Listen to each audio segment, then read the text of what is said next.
Británica. Este imperio alcanzó 33.7 kilómetros cuadrados de población conquistada, de terreno conquistado y más de 500,000 habitantes conquistados. Fue el más grande, únicamente seguido de cerca por el imperio del gran Gengis Khan. Y mira, ¿en qué momento sucedió este gran imperio, la corona británica? Bueno, sucede en la unión de los reinos de Inglaterra, de Irlanda y de Escocia a inicios del siglo XVII, con el rey Juan IV. Pero mira, en todos estos imperios no ha habido ningún rey que fuera tan emblemático o tan sobresaliente como el rey del que hablaremos el día de hoy, cuyo imperio, cuyo reinado se extiende a mucho más de estos 33.700 kilómetros cuadrados. Su reinado se extiende sobre toda la creación, sobre todo lo creado. Y este rey del que estamos hablando es de nuestro Señor Jesucristo. Y cuando vamos a Mateo capítulo 21, tú vas a poder observar en tu Biblia un título que dice la entrada triunfal. Ahora, yo te pido que podamos leer este pasaje y nos vamos a ir metiendo a la Escritura. Vamos a intentar colocarnos en el momento histórico en el que está sucediendo para que podamos ver lo que está aconteciendo y por qué es que los autores de las ediciones de la Biblia lo denominan como la entrada triunfal. ¿Por qué es que se le pone así a este pasaje? Dice Mateo 21, cuando se acercaron a Jerusalén y llegaron a Betfagé, junto al monte de los olivos, Jesús entonces envió a 2 discípulos, diciéndoles, id a la aldea que está enfrente de vosotros, y enseguida encontraréis una asna atada y un pollino con ella. Desatadla y traédmelos. Y si alguien os dice algo, decid, el Señor lo necesita, y enseguida los enviará. Esto sucedió para que se cumpliera lo dicho por medio del profeta cuando dijo, decida la hija de Sión, mira, tu rey viene a ti, humilde y montado en un asna y en un pollino, hijo de bestia de carga. Entonces fueron los discípulos e hicieron tal como Jesús les había mandado. Y trajeron el asna y el pollino y pusieron sobre ellos sus mantos y Jesús se sentó encima. La mayoría de la multitud tendió sus mantos en el camino y otros cortaban ramas de los árboles y las tendían por el camino. Y las multitudes iban delante de él y las que iban detrás gritando diciendo, Hosana al Hijo de David, bendito el que viene en el nombre del Señor, Hosana en las alturas. Cuando él entró en Jerusalén, toda la ciudad se agitó y decían, ¿quién es este? Y las multitudes contestaban, este es el profeta Jesús de Nazaret de Galilea. Mira, hermano, este pasaje es sumamente interesante y profundo. Y también es muy interesante que es uno de los 3 relatos, y repito aquí, observa la intención de Dios de revelar este pasaje. Uno de los 3 relatos que aparecen en los 4 evangelios. Y ahora, ¿esto por qué es tan importante? Porque si tú observas los evangelios, te das cuenta que no son una repetición uno del otro. Cada uno tiene relatos, hay algunos que son exclusivos de algunos evangelios, pero solamente 3 relatos se repiten en los 4 evangelios. Estos son la alimentación de los 5,000 con los peces, el evento que estamos leyendo el día de hoy, la entrada triunfal, y la última es la resurrección de nuestro Señor Jesucristo. Hermano, este pasaje nos quiere mostrar el Señor que es bien importante para sus ojos, para nosotros el día de hoy. Y otra cosa bien interesante que podemos observar en los evangelios, de 89 capítulos que consideramos como los evangelios, 30 son dedicados exclusivamente para estos últimos 7 días de la vida del Señor Jesucristo. Hermano, una tercera parte de los evangelios está narrando únicamente estos últimos 7 días. Es decir, el Señor nos está haciendo un énfasis en este momento de la vida de nuestro Señor Jesucristo. ¿Y qué estaba sucediendo? Mira, vas a ver en pantalla una imagen para que podamos ver y podamos identificar juntos en qué lugar estaba. ¿Sí se puede proyectar la imagen? Si tienes ahí la imagen en pantalla, tienes Jerusalén. Nada más quisiera que me puedan ayudar retroalimentándome. ¿Sí está la imagen? ¿Sí? Ok. Tienes Jerusalén, tienes una línea naranja, y esta línea naranja es el camino que seguían para poder entrar a Jerusalén. Es el camino que ocupa Jesús para entrar en el asno. Ahora, observa cómo está ahí Betania y Betfagé. Jesús llegó a Jerusalén 6 días antes de la fiesta de la Pascua y se albergó, se quedó en el área de Betania. ¿Te acuerdas por qué Betania? Porque ahí estaba Lázaro, estaba María, estaba Marta, y él pasó un tiempo con ellos. De hecho, hermanos, hace poco tiempo que Jesús había resucitado a Lázaro. En ese momento, muchos judíos estaban viniendo a Jerusalén, y ahorita vamos a explicar con más claridad, pero muchos judíos estaban viniendo a Jerusalén porque una vez al año se celebraba la Pascua y todos los judíos piadosos venían a celebrarla a Jerusalén. Entonces, Jesús ya había ido en otras ocasiones a Jerusalén, pero en este momento hace una pausa y empiezan unos preparativos para poder entrar de nuevo a Jerusalén. Ahora, quiero llamar tu atención al texto. Observa lo que está diciendo aquí nuestro Señor Jesucristo. Él llega a Betfagé, se acerca a Jerusalén y manda a sus discípulos a que vayan a buscar ¿qué? Un asna y su pollino, o sea, el burrito. ¿Por qué? Esto, hermanos, esto es algo un poco extraño. Y de hecho, si tú observas el texto, aunque tú consideres todos los otros evangelios que también relatan este evento, en ninguno Jesús les explica por qué. Jesús no les dice, miren, tienen que ir allá, buscar un pollino y lo van a traer porque voy a hacer esto y aquello. Y nadie le pregunta, oye Señor, ¿y por qué quieres que hagamos eso? Ahora ponte en el lugar de los discípulos. Esto era algo extraño. O sea, me estás diciendo que vaya a buscar un asna, pero observa lo que está diciendo. Si alguien les dice, verso 3, algo por tomarlo, entonces díganle, el Señor lo necesita y enseguida lo enviará. ¿Qué estamos asumiendo aquí? Que ellos iban a ir caminando, iban a observar al pollino y lo iban a tomar, pero si alguien salía al encuentro, ellos tenían que contestar esto nada más, el Señor lo necesita. Pero considera esto, hermano, no existían teléfonos, no existía computadora, es decir, el Señor no mandó un mensaje, oye, van a ir a recoger un pollino, entonces te encargo que nada más se los des y yo te lo paso después. En nuestros tiempos es algo muy normal, pero en ese momento no. Hermano, este pasaje nos está mostrando que Jesús controlaba absolutamente todo. Él les está asegurando que iban a encontrar ese pollino.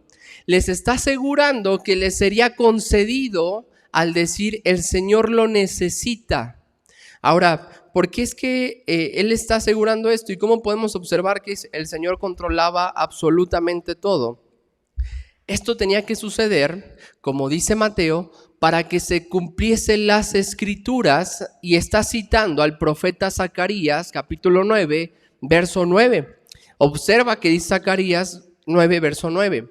Dice, regocíjate sobremanera, hija de Sión, da voces de júbilo, hija de Jerusalén. He aquí, tu rey viene a ti, justo y dotado de salvación, humilde, montado en un asno, en un pollino, hijo de asna. Jesús manda a sus discípulos para que se cumpliesen las Escrituras. Ahora, nota que no es el único elemento que había ocupado el Señor, no es la única profecía que iba a cumplir Jesús para que los demás pudieran ver que Él era el Mesías prometido, pero esto se tenía que cumplir. Ahora, yo te pido que regresemos a los evangelios y nos coloquemos ahí, como que nos transportemos a esos momentos. ¿Tú has leído, por ejemplo, cuando Jesús calma la tempestad en una barca? Tú has leído cómo inicia la historia y tú has leído cómo concluye la historia. Y yo creo que nos vemos tentados a que si nosotros estuviésemos ahí, podríamos pensar que nosotros les diríamos a los demás, oigan, tranquilos, no se alteren, está Jesús. Y tal vez nos podemos ver tentados a criticar a los apóstoles al no entender delante de quién estaban. Porque tú y yo lo vemos desde la perspectiva de los evangelios concluidos. Tú y yo lo vemos desde la perspectiva del rey que ha resucitado y que ahora está sentado en el trono. Tú y yo lo vemos desde la perspectiva en el que ha concluido estos sucesos, en donde Jesús estaba mostrando una tras otra, que Él era el Señor. Pero quiero que observes esa cuestión. Cuando Jesús entra a la barca, en Mateo capítulo 8, verso 23, dice que Él entra a la barca y después entraron sus discípulos. Entonces, de pronto se desató una gran tormenta en el mar, de modo que las olas cubrían la barca, pero Jesús estaba dormido. Ahora quiero llamar tu atención a esto. Esta barca medía alrededor de 8 metros. No era algo pequeño, pero era un tamaño promedio para una barca. Y entonces empezó a levantarse las olas del mar, empezó a suscitarse esta gran tormenta. Y de hecho es bien interesante que Mateo resalte que era una gran tormenta. Con decir una tormenta ya estaba apuntando a que era un evento sumamente complicado, pero dice una gran tormenta. Bueno, se levanta esta gran tormenta, todos ellos empiezan a tener miedo y despertaron al Señor diciendo, Señor, sálvanos que perecemos. Y Él les dijo, ¿por qué están amedrentados? Hombres de poca fe. Hermano, esta respuesta de Jesús es impresionante porque uno podría decir, ¿cómo que por qué estamos tan llenos de miedo si estamos viendo que estamos a punto de hundirnos y vamos a morir? Pero, ¿sabes? Ese temor que podríamos decir que era real, normal, que todos estaríamos en la misma situación, tenía que contrastarse con quién estaban en esa barca. ¿Quién los metió a esa barca? Jesús. Pregunta, ¿Jesús no sabía qué iba a suceder? Jesús se impresionó y dijo, wow, yo no me esperaba que el mar se empezara a levantar. Hermano, Él gobierna la creación inanimada y la animada. Es decir, los montes, el agua, la lluvia, los árboles, los animales, absolutamente todo hacen lo que Dios quiere que haga, lo que Dios permite que suceda. Y por eso te digo, si remontamos a los evangelios, podríamos decir, oigan, tranquilícense, que viene Jesús, no tenemos por qué temer. Y también podemos ir a otro pasaje, por ejemplo, cuando Jesús en Mateo capítulo 9, un capítulo adelante, está platicando con unos judíos, fariseos y sus discípulos, y un hombre le es traído y él perdona sus pecados. Entonces, cuando perdona sus pecados, dice que los judíos, los fariseos, empezaron a pensar dentro de sí, oye, ¿quién se cree para perdonar pecados? Y en el verso 4 nos dice que Jesús, conociendo sus pensamientos, les dijo, ¿por qué pensáis mal en vuestros corazones? ¿Qué nos está diciendo este pasaje? Jesús conocía absolutamente todo, conocía a las personas, sabía lo que pensaban, lo que sentían, y sabía también las intenciones con las cuales hacían las cosas. Consulta, hermano. ¿Jesús está en control de todo? ¿Tú lo crees en tu vida? ¿Tú qué crees que estaba sucediendo en la mente de sus discípulos? Cuando su Señor, cuando Jesús los manda a hacer esto. Tal vez por su mente pasó duda de ¿por qué estamos haciendo esto? ¿Esto es algo extraño? ¿Es algo incómodo? Porque era como si fueran a robar, ¿te das cuenta? Pero no era un robo, era un préstamo. Aquí estaba apuntando que las personas que eran dueñas de este pollino conocían a Jesús y al escuchar el Señor lo necesita, le iban a decir, claro, toma, ahí está. Hermano, Dios proveyó a esa familia un pollino que iba a ser bendición para su vida, pero que era para completar, para cumplir la profecía que se había dado sobre nuestro Señor Jesucristo. Ahora quiero que eso lo apliques a tu vida. ¿Tú te has puesto a pensar que absolutamente todo, escucha esto, absolutamente todo lo que tienes y lo que eres es provisto por Dios para cumplir sus propósitos a través de ti y en ti? Porque tú crees, escucha esto, tú crees que cuando esta familia compró el pollino o lo crió, dijo, este pollino algún día cargará al Rey de Reyes y Señor de Señores. ¿Tú crees que eso pensaron? ¿Cuántas cosas de tu vida tú no observas que son parte del plan de Dios, pero son parte del plan de Dios para cumplir sus propósitos? Ahora quiero llamar tu atención a esta otra cuestión. Dice que encontrarían a un pollino atado fuera de su casa. Pero, ¿qué crees? Esto no era usual. Esto no era normal. Observa esta imagen que tienes en pantalla. Es una casa promedio, es una casa israelita del primer siglo. No necesariamente todas eran iguales, pero era un modelo, era un esquema de casas que se podían observar en el primer siglo. Y si tú observas, en el primer nivel se tenían los animales para su uso, en el área en la que también se cocinaba, de tránsito común, y pasando al segundo nivel, o planta baja o primer nivel, es donde ellos podían descansar y donde ellos dormían.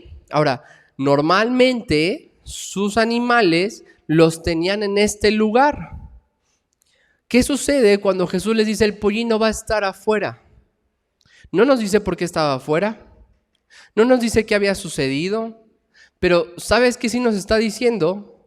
Y quiero ser tan enfático aquí, que el Dios que es el Dios de provisión, el Dios que prevé todo, había orquestado todo hasta el más pequeño detalle para que sucediera de esta forma. Hermano, recuerda esto, Jesús cuando fue a Jerusalén, le estuvo avisando a sus discípulos, al menos en 3 ocasiones, que Él sería entregado para morir y resucitar al tercer día. La cruz no era sorpresa para Jesús. Es que Él no fue agarrado, Él no fue capturado en el momento en el que se descuidó. Es que Jesús se entregó a sí mismo en el momento que Él había determinado. Es que Él planeó absolutamente todo. Jesús estaba en paz y gobernando todo porque Él es el creador de todo. No hay, escucha esto, no hay ni la fracción más pequeña de la vida de cualquier persona que Dios no controle, mande o permita. No hay ningún momento en el que Dios diga, ¿sabes qué? Yo gobierno todo menos esta situación. Gobierno absolutamente todo menos eso que te sucedió a ti hace una semana, hace un mes, hace un año, cuando eras joven. No hay absolutamente nada que no gobierne nuestro Señor Jesucristo. Y aquí manda Jesús a sus discípulos a ir por este asno.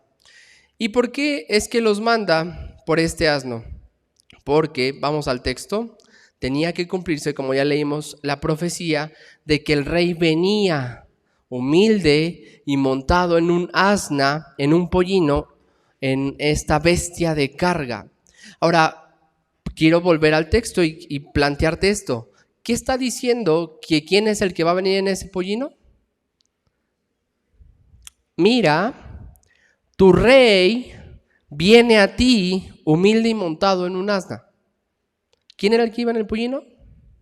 Era un rey. Era el rey prometido al pueblo de Israel. Era el rey que se había anunciado que descendería de David. Era un rey. ¿Por qué no entró en un caballo blanco con una escolta de su gran ejército para mostrar su poder, para mostrar su fuerza? ¿Por qué es que entró en un asna? ¿Por qué aquí nuestro rey, el creador de todo, el que lo sustenta todo, entra en un pollino? Porque, y esto hace nuestro tercer encabezado y me estoy adelantando un poco, estaba anunciando la primer venida del rey en humildad, pero no está negando la segunda venida del rey en gloria y en poder. Pero algo que quiero llamar tu atención aquí es la forma en la que responde toda la gente que estaba ahí. Ahora, los que iban con Jesús principalmente eran sus discípulos, pero llega un momento en el que van caminando y la gente empieza a escuchar que venía Jesús, que venía aquel que resucitó a Lázaro, venía aquel que hace milagros, venía aquel que hace dones de sanidad, y empiezan a llegar. Observa el texto. Entonces los discípulos hicieron tal como él había mandado y trajeron el asna. Verso 8, la mayoría de la multitud tendió sus mantos en el camino. Otros cortaban ramas de los árboles y los tendían por el camino. Pero observa cómo dice una gran multitud, venía la multitud. Quiero que veas esta imagen que tienes ahí en pantalla. Esto es una ilustración de lo que podría haber sido esa multitud. ¿Por qué? Porque no tenemos un número exacto que nos diga cuánta gente estaba ahí. Pero quiero que nos demos una idea con esto. Cuando terminaba la celebración de la Pascua y se contaban los animales sacrificados, se hacía una contabilidad de cuántos aproximadamente habían llegado a la ciudad de Jerusalén. Ahora, recuerda la ciudad de Jerusalén, la imagen que vimos, no era una ciudad tan grande. Pero ¿sabes cuánta gente aproximadamente llegaba a esta ciudad? Dicen algunos historiadores que aproximadamente podíamos hablar de millones, de 1 o 2 millones de gente que iba a este evento, a esta celebración de la Pascua. ¿Cuánto es eso, hermanos? Es muchísimo. Imagínate únicamente, vamos a reducir la cantidad, que unos cientos de miles estuvieran ahí cuando Jesús venía entrando. ¿Cómo es que estaba eso? Eso era impresionante, por eso te digo, esa solo es una imagen, pero de hecho yo no encontré otra imagen que nos pudiera hacer ver la gran multitud. De hecho, yo creo que esta imagen se queda muy corta a la realidad que se presentó en ese momento. Había una multitud agolpada, cantando juntos. Ojo que no eran solo los discípulos, porque sus discípulos iban ahí. De hecho, en los evangelios de Lucas, en el evangelio de Juan y Marcos, si los vemos en conjunto, nos dice que sus discípulos eran los que iban cantando, los que iban adorando, pero de repente la multitud se acerca, la multitud está ahí, se llena todo en el camino de Jesús hacia Jerusalén, y la multitud, no solamente sus discípulos, estaban cantando Hosana al Hijo de David. Bendito el que viene en el nombre del Señor, Hosana en las alturas. ¿Sabes qué están diciendo aquí? ¿Sabes qué es Hosana? Muchos lo cantamos, de hecho lo cantamos hace ratito. ¿Sabes qué estabas cantando? Es oh salve al Hijo de David. Ahora, este Hijo de David, ¿a qué está apuntando? Está apuntando, una vez más, al rey prometido que descendería de David. En otras palabras, estaban diciendo, salve el rey. ¿Te acuerdas qué decían de César? Salve César. Bendito sea César. Hermanos, imagínate, escucha esto. Están en Jerusalén, que está tomada por los romanos, y que hay un rey que no es el verdadero rey, que de hecho quería matar a Jesús, el rey en Lucas capítulo 2. ¿Se acuerdan de Herodes? Porque hay varios Herodes, no te confundas, no es el mismo Herodes, es Herodes padre, Herodes hijo. El rey Herodes padre, se entera que viene Jesús, porque vienen los sabios del oriente, que son los magos de oriente, que no eran magos de magia, eran sabios, eran científicos. Se enteran de que venía el rey de Israel y entonces vienen para adorarle. Entonces Herodes se entera, sabe de esto y les dice, oigan, ¿en dónde está ese rey? Que quiero adorarlo. Pero Herodes no quería adorarlo. Herodes quería matarlo para asegurarse su trono en este lugar.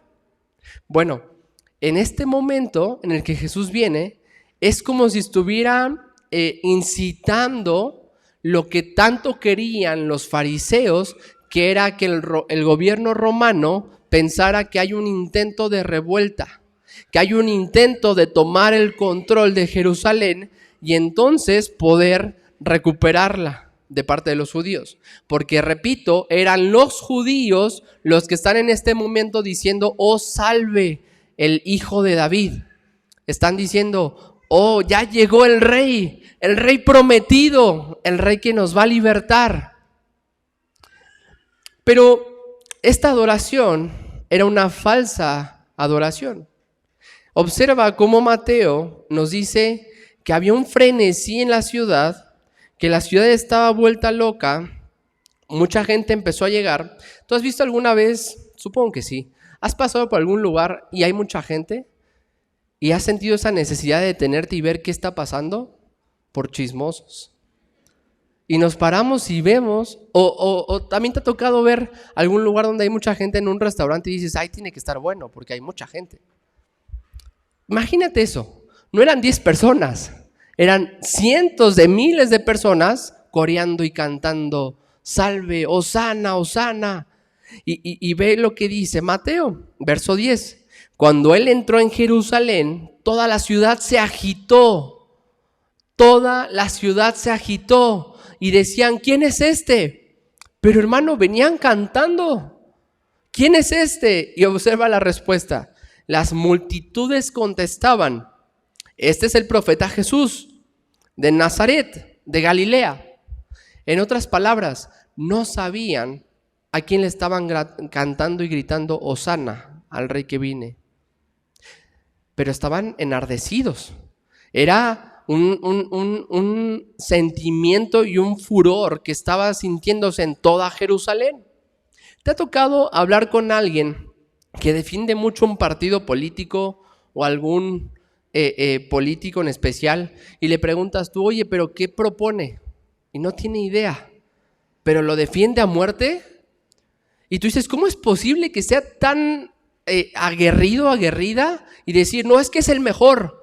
Oye, ¿qué propone? No tengo idea, pero es el mejor.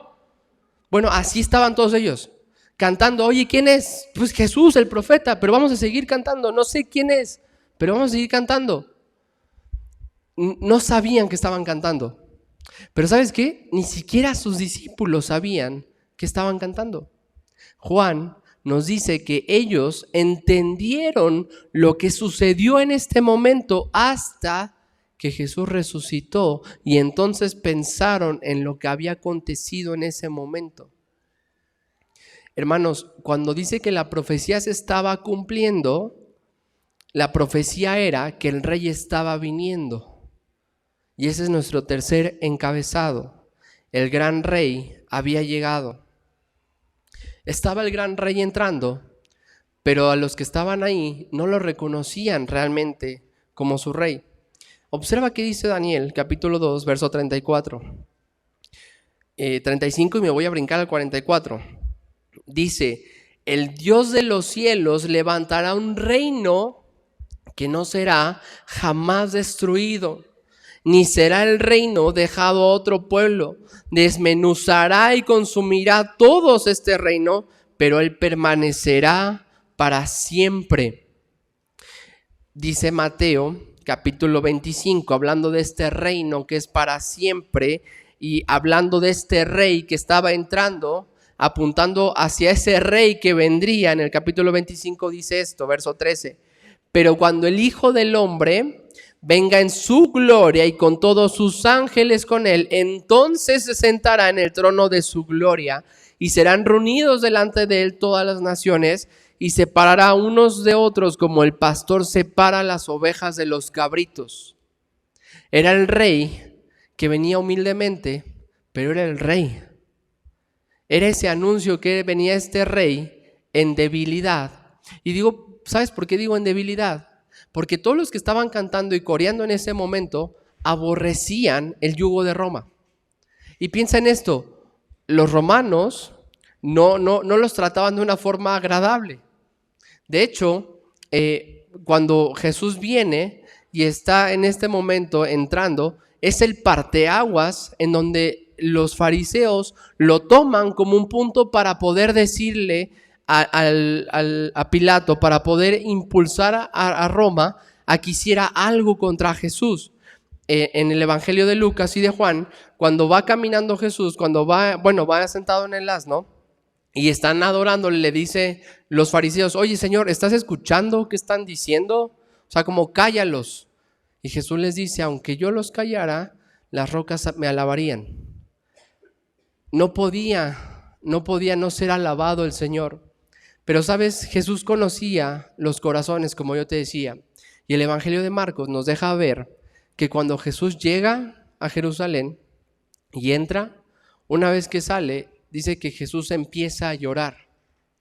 ¿Por qué es que Jesús lloró? Y mira, este pasaje de Marcos nos dice que Jesús estaba llorando por Jerusalén, y dice: Jerusalén, si tú supieras y recibieras a aquel que viene, o sea, si tú entendieras esta visitación, no sufrirías lo que ibas a sufrir.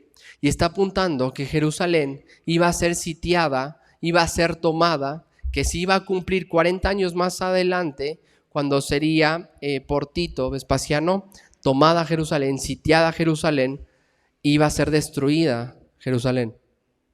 Hermano, Jesús estaba llorando por esta falsa religiosidad del pueblo de Israel. Y pongámonos en contexto. Jerusalén, los judíos estaban esperando a este rey, pero no era el rey que ellos querían, era otro rey el que ellos querían, porque esta misma gente que le estuvo aclamando en este momento, unos días después iba a estar pidiendo que Barrabás fuera liberado para que él fuera crucificado. Era la misma gente. No te creas que todos ellos se fueron y llegaron de repente todos los impíos. Eran ellos los que decían: salve el gran rey. No hizo lo que ellos querían, entonces mátenlo. Quiero preguntarte esto de verdad, y quiero ser bien directo. ¿A qué Jesús tú estás siguiendo? ¿Qué Jesús es en el que tú crees? Porque somos tan orgullosos que nos atrevemos a cuestionar a Jesús y a decirle: no lo hiciste como yo quería o como yo quería. Tú no eres verdadero, tú no eres real, tú no eres Dios. Hermano, Jesús fue llevado delante de Pilato, fue llevado delante de Herodes, dos personas que eran los más poderosos en esa región. Pero ¿sabes qué yo estoy viendo ahí? Hombres llenos de orgullo, cegados por su pecado, creyendo que ellos gobernaban sobre él, sobre Jesús, que ellos gobernaban y podían decidir sobre él, y no sabían que delante de quien estaban era del Dios creador. ¿Sabes qué tendrían que haber hecho ellos? Caer en ese momento de rodillas y pedir perdón, clamar por su misericordia, pero lo veían con desprecio, lo humillaban y lo veían con desprecio. ¿Tú cómo ves a Jesús? Y sí, estoy siendo bien directo, ¿tú cómo ves a Jesús? No pienses en cómo lo ven tus hijos, cómo ven los de allá afuera. ¿Tú cómo ves a Jesús? Porque quiero que tú sepas esto en este momento. No importa que vengas a la congregación y que cantes y sientas bonito. No importa que seas un gran servidor, que lleves mucho tiempo. Si Jesús no es tu rey, entonces Jesús es tu juez. No lo dudes. No te estoy diciendo algo que puede ser, es que así es. Porque Mateo 25, como te decía, cuando el gran Rey de gloria, cuando el Hijo del Hombre venga con todos sus ángeles y todo su poder y todo su esplendor, dice que Él va a venir a juzgar a las naciones. Él va a venir a apartar a los corderos de los cabritos. Y quiero llamar tu atención en esta cuestión también. Porque cuando Él venga a juzgar y cuando Él venga a apartar a los corderos de los cabritos, habrá muchos que le dirán: Señor, Señor, pero en tu nombre predicamos, pero en tu nombre echamos fuera demonios. ¿Y sabes qué les va a decir? Apártate de mí, que nunca los conocí, hacedores de maldad.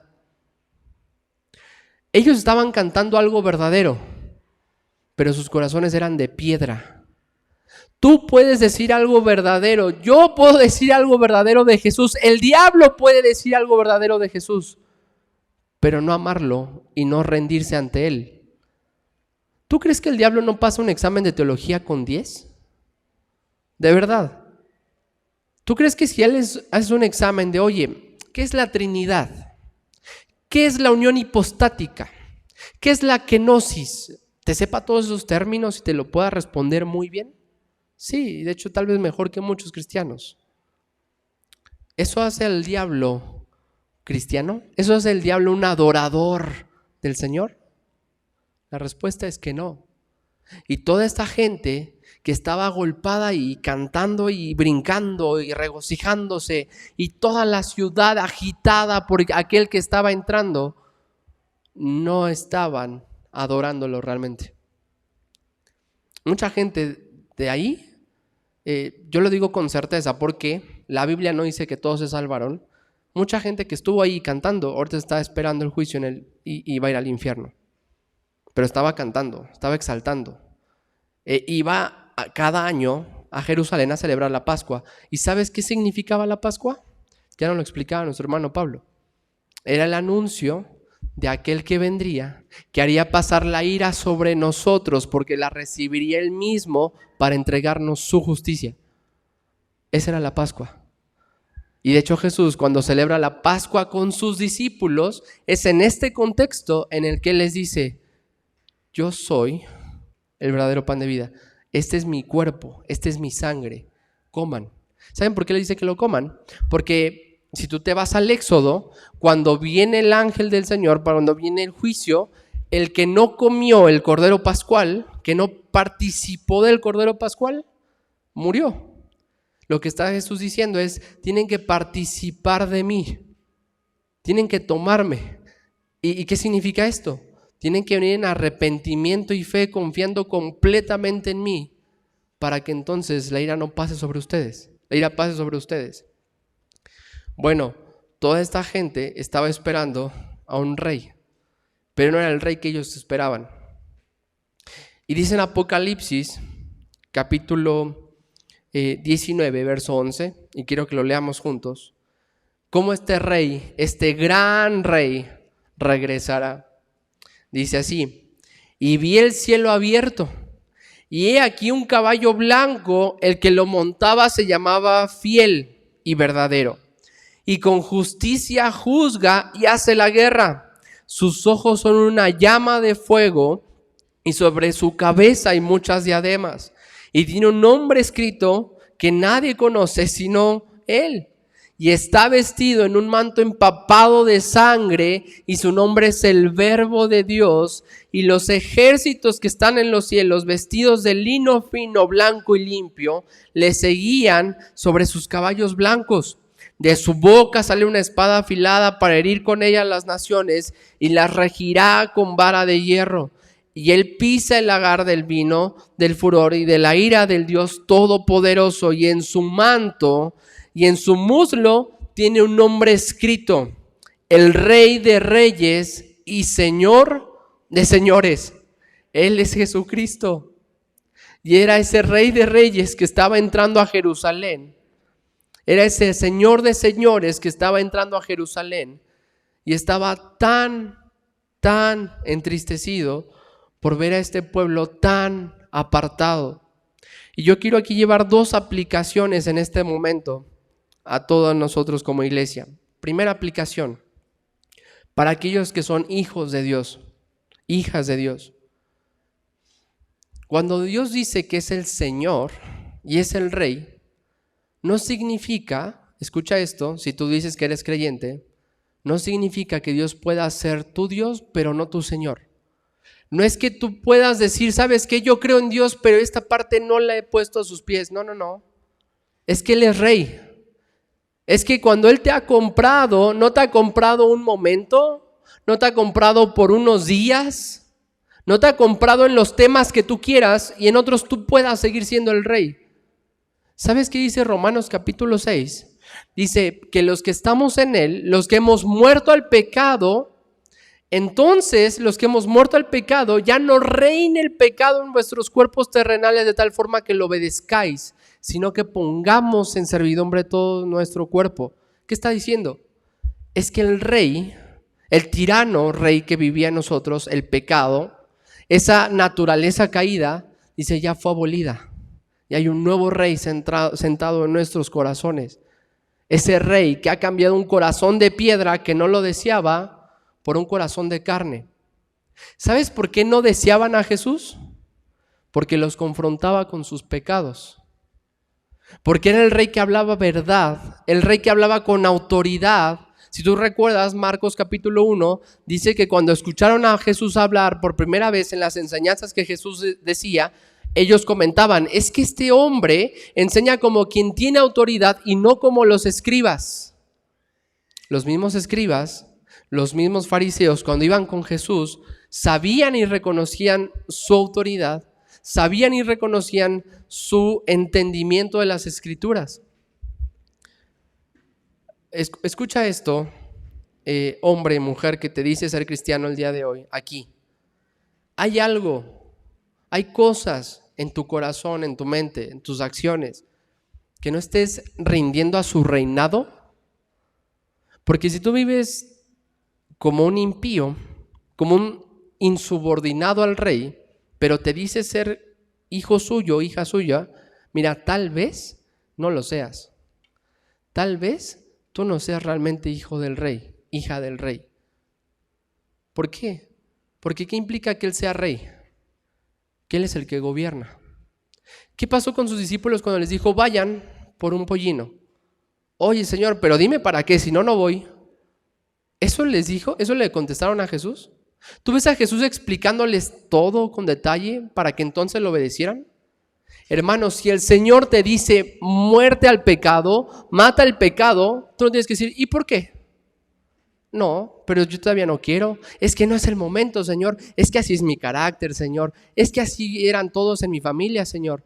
No, mata tu pecado, porque si no, Él te va a matar a ti. ¿Qué demuestra tu vida, hijos, hijas del Señor? Y mira, no estoy diciendo que sea otro nivel de cristianismo. No, es que eso es el verdadero cristianismo.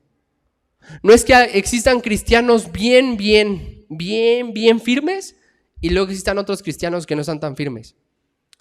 Mira, si tú eres hijo, hija del Señor, dice Hebreos 12, debido al pecado que tan fácilmente nos envuelve, ¿y a quién le está hablando? A cristianos, que tan fácilmente nos envuelve, pongamos nuestros ojos en Cristo Jesús, el autor y consumador de la fe. Eso le está diciendo a los que son suyos, a los que ya son de su reinado, de su reino. ¿Te acuerdas de esta frase de Jesús que era tan recurrente? El reino de los cielos se ha acercado. Ya llegó. Hermanos, cuando esos ángeles y se alumbró el cielo anunciaron que venía el rey, aunque sucedió en Israel hace 2000 años aproximadamente, era un impacto para todas las naciones de que había llegado el rey. Ese rey ya llegó a tu vida si tú eres hijo de Dios, porque ese rey ya hizo que resplandeciera en tu corazón la luz y te llevara de las tinieblas a su luz admirable. Entonces, hermanos, hermanas, quiero decirte, ¿qué te está impidiendo adorar al Señor? ¿Qué te está impidiendo que tú te sujetes al Rey? ¿Qué mentira estás creyendo en tu corazón para creer que estás adorando al Rey mientras lo cuestionas y lo retas? Porque ¿sabes qué es el pecado? Rebeldía, es insubordinación, es un ataque. Dios dice, ¿sabes qué? Así es el matrimonio. No, así no es para mí. ¿Sabes qué? Esto es el trabajo. Para mí no. ¿Sabes qué? En la iglesia nos congregamos. No, es que yo la puedo escuchar en mi casa y es más cómodo, es más tranquilo. Hermano, ¿te das cuenta en cuántas áreas estamos en rebeldía, en oposición directa al Rey? Y cantamos, oh, salve Rey. Pero le decimos, yo no quiero hacer lo que tú dices y como tú dices y cuando tú dices. ¿Qué hubiera pasado con estos discípulos si hubieran dicho, no, yo no voy? que vaya fulano. ¿Tú crees que Jesús lo hubiera permitido? Mira, un padre que ama a su hijo, ¿qué dice la Biblia que hace? Lo disciplina. Lo disciplina, dice, y azota a todo aquel que recibe por hijo. ¿Por qué es que disciplinamos a nuestros hijos? Porque los amamos. Pregunta, hermanos. ¿Cuántos hermanos aquí tienen hijos que todavía lo están criando? Tal vez muchos, ya sus hijos ya se fueron de su casa y digas, bueno, ya no tengo la misma autoridad sobre ellos, sí es cierto. Pero quiero que te hagas esta pregunta. ¿Qué pasa si a tu hijo le dices, oye hijo, no obedece a tu mamá? Y te dice, no. Tú le vas a decir, bueno, eres libre de elegir, hijo. ¿Tú le dirías eso? ¿Tú le permitirías que diga eso? La otra vez mi esposa y yo estábamos en un supermercado y iban unos papás con una niña como de unos 12 años y le pregunta a su mamá, muy tierna, la mamá le preguntó, oye hija, ¿de qué quieres? ¿Un yogur de tal o de tal? Y le dijo, no, no quiero. Ah, bueno, entonces, ¿qué quieres? ¿Una leche? Ya te dije que no, le contestó la hija. Y yo estaba con mi esposa, estábamos viendo unos quesos y dije, va a haber problemas. ¿Y sabes qué hizo el papá? Nada. ¿Sabes qué hizo la mamá? Ay, hija, perdóname, hijita. Bueno, entonces ya, vámonos. ¿Eso es permitido? ¿Por qué? Porque son sus padres. Porque si aman a esa hija, la hubieran disciplinado. Ahora quiero que lo apliques con el Dios Todopoderoso. ¿Tú crees que el Dios Todopoderoso que te ha comprado te va a permitir tus pecados? ¿Crees que va a decir, bueno, eres mío, eres mía, pero haz lo que quieras? No. ¿Sabes? A los que los entrega sus pecados no son suyos. Romanos capítulo 1. A los que menospreciaron a Dios, a los que no tuvieron en cuenta a Dios, Dios los entregó a sus pecados. ¿Quieres eso? Hazlo. Sigue. Pero ¿sabes qué era eso? No es que esas personas son más inteligentes que Dios o sobrepasaron a Dios o están por encima de Dios. Es un juicio de Dios. Porque te voy a dar lo que tú mereces, que es justicia. Pero a sus hijos el Espíritu Santo no los va a dejar que sigan en sus pecados. Hermano, por eso Jesús estaba llorando. Porque era una adoración falsa. Era una falsa coronación del rey. Porque venía el rey sin todo su ropaje real, sin corona, sin el gran caballo, sin sus ángeles. Pero era el rey. Pero no eran los verdaderos súbditos. Porque los súbditos son los que nos dice Apocalipsis que serán los hijos de Dios que cantan al gran rey que está sentado en el trono y que gobierna para siempre y por siempre. Esos súbditos son aquellos que han sido cambiados en su corazón, que han nacido de nuevo. Y aquí me viene el segundo punto de aplicación del día de hoy. Y es que si tú no conoces al Señor, o tal vez hayas escuchado mucho de Él, pero tú no has reconocido su reinado, te quiero decir algo. Cuando dice Jesús que se estaba cumpliendo la profecía, era para regocijarse. Es que la venida del Rey era de regocijo, no de temor. Era de gran alegría, no de llanto. ¿Sabes por qué había gran alegría? Porque venía el libertador. Pero será de gran llanto para aquellos que aborrecen al libertador, que aborrecen al Señor. Mira, no importa en este momento qué tú creas de Jesús o qué hayas dicho de Jesús o qué pecados hayas cometido contra Jesús. ¿Sabes qué dice la cruz? Que hay de perdón de pecados a todo aquel que viene a Él y no le echará fuera jamás. En esa cruz, cuando Él estaba crucificado, había otros hombres que justamente estaban pagando lo que habían hecho. Y dice que los dos se burlaban de Él. Pero después, uno de ellos dijo, Él no tiene por qué estar aquí. Y le dice, Señor, acuérdate de mí cuando vengas en tu reino. ¿Sabes qué estaba reconociendo? Estaba reconociendo al Rey en el momento que menos podríamos haber visto que se veía su poder y su gloria. ¿Y Jesús qué le dijo? Estarás conmigo Te lo aseguro, hombre, te lo aseguro, varón, que estarás conmigo. ¿Sabes por qué ese hombre está en la gloria el día de hoy? Porque el Señor le concedió creer y arrepentirse. No hizo ninguna obra buena. No hizo absolutamente nada. No era el gran teólogo, pero ese hombre creyó en que Él era el rey y le dijo, acuérdate de mí. Y el Señor tuvo compasión de él. Joven, hombre, mujer que estás aquí el día de hoy, si tú no conoces a ese rey te está llamando a que vengas a Él. Y hay perdón de pecados. Y quiero concluir con esto. Hermanos, esta venida del Domingo de Ramos fue algo amarga. Pero ¿sabes qué? Está apuntando al otro domingo en el que este bendito, glorioso Salvador resucitaría y demostraría que Él es el Rey sobre toda la creación, que perdonaba nuestros pecados. De tal forma que así como los discípulos en ese momento no lo entendieron, sino hasta después, y tuvieron un gran gozo, porque ese era el propósito de la venida, Dios quiere que tú y yo tengamos un verdadero gozo en Él. Porque Él dijo que Él vino para libertarnos y que solamente seríamos libres si el Hijo nos libertara. Hermanos, podemos gozar de la libertad que tenemos en Cristo Jesús para adorarle y para obedecerle y para sujetarnos a Él, no por temor a su castigo, sino porque lo amamos.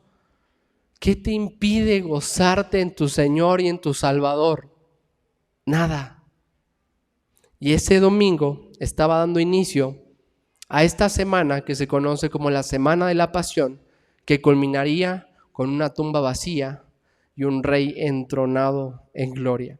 Te pido cierres tus ojos y podamos orar. Señor, te damos tantas gracias porque cuando tú viniste a la tierra, tú viniste, Señor, para traer libertad a los cautivos, para traer vista a los ciegos, para libertar a los oprimidos. Pero esta libertad iba más allá de una libertad política, de una libertad legal, porque aún hay tantos hombres, tantas mujeres que se encuentran en prisión, que se encuentran condenados a cadenas perpetuas, pero son libres porque te han conocido, Señor, porque han sido libertados por tu poder. Te pedimos, mi Dios, que podamos juntos como iglesia realmente adorarte, que cuando cantemos Hosana al gran Rey, que cuando meditemos en el Evangelio, en cómo es que el glorioso Señor y Salvador Jesucristo vino y se entregó voluntariamente, porque no había nada de lo que estaba sucediendo que no fuera planeado y trazado por ti, podamos ver, Señor, que somos libres para adorarte. Que no vengamos otra vez a esclavitud, porque no hay nada que nos dé el pecado, no hay nada que sea provechoso en el pecado. Señor, trae libertad a este lugar. Te pedimos por todos aquellos que son esclavos, que tú los libertes, Señor. Y tal vez se puedan hacer la misma pregunta que los judíos cuando escucharon esto, porque dijeron, ¿somos libres? ¿Somos descendientes de Abraham? ¿No hay nadie que esté sobre nosotros y que imponga su yugo? ¿Por qué entonces tú dices que seremos libres? Y tú contestaste, Señor, que por sus pecados, que por sus vidas esclavizadas al pecado, es que ellos no eran libres. Si hay alguien aquí, Señor, que está en esta situación en la que es libre realmente de pecar, pero no es libre de no pecar.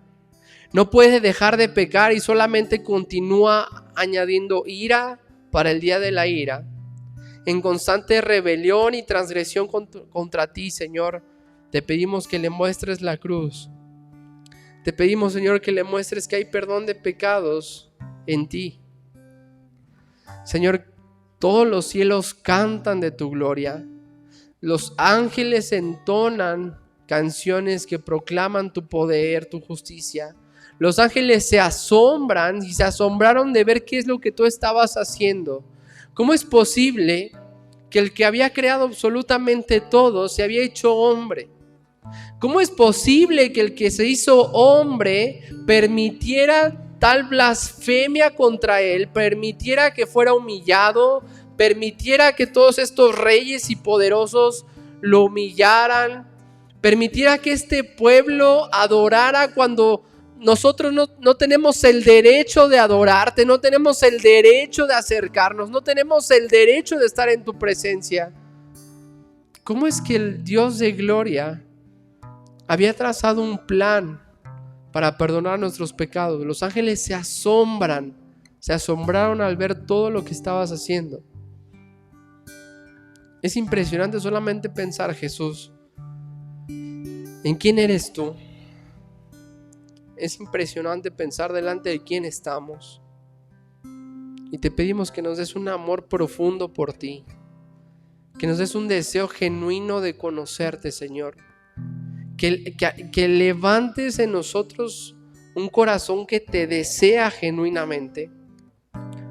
No que se hace un Dios para sí mismo, un Dios que permite que nuestros pensamientos y acciones que sean contrarias a ti, sino que nuestro corazón, nuestro deseo sea: Señor, si hay algo en lo que no estoy glorificando tu nombre, si hay algo en lo que no estoy viviendo de acuerdo a tu señorío, Señor, permíteme verlo y dame arrepentimiento para apartarme de mis pecados, porque tú eres mi Rey, tú eres mi Señor, tú eres mi Salvador.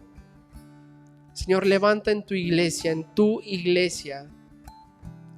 verdaderos adoradores. Y como hemos visto en otras ocasiones atrás, eso ya sucedió en aquellos que han nacido de nuevo. Pero necesitamos día a día entender y recordar que todo está en ti, que tú eres el que puede perdonar nuestros pecados y limpiarnos. Entender y ver con una perspectiva eterna cuál es nuestra vida y hacia dónde vamos.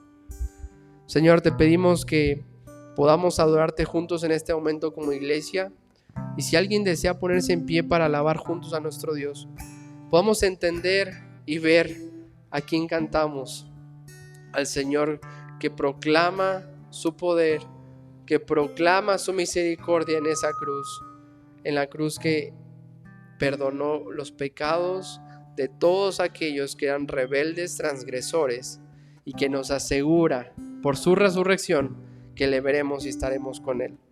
Gracias, Señor, y en tu nombre oramos. Amén y amén.